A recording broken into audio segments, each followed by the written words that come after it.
Hello বন্ধুরা, study motivation YouTube চ্যানেলে তোমাদের সকলকে স্বাগত।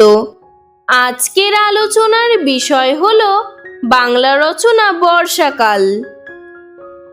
১ নম্বর, বাংলার ঋতু বৈচিত্র্যে ৬টি ঋতুর মধ্যে দ্বিতীয় ঋতু হলো বর্ষাকাল।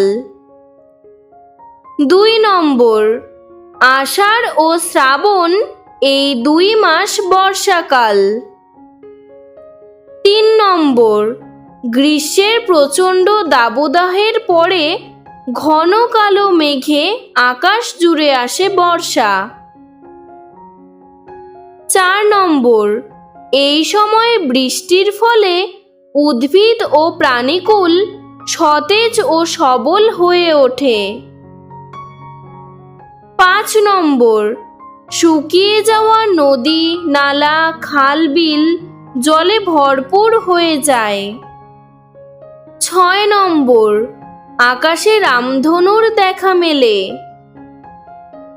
৭ নম্বর, কদম, চাপা, জুঁই, কামিনী প্রভৃতি ফুল ও আম, জাম, কাঁঠাল, পেয়ারা প্রভৃতি ফল দেখা যায়।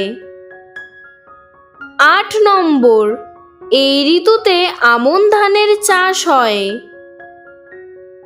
৯ নম্বর, রথযাত্রা, রাখি বন্ধন, জন্মাষ্টমী প্রভৃতি উৎসব পালিত হয়।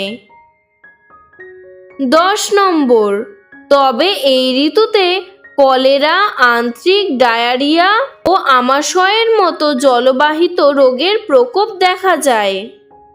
তোমাদের যদি আরও এরকম রচনার ভিডিও দরকার হয় আমাকে কমেন্ট বক্সে জানাবে, আমি তোমাদের সাহায্য করব। ধন্যবাদ।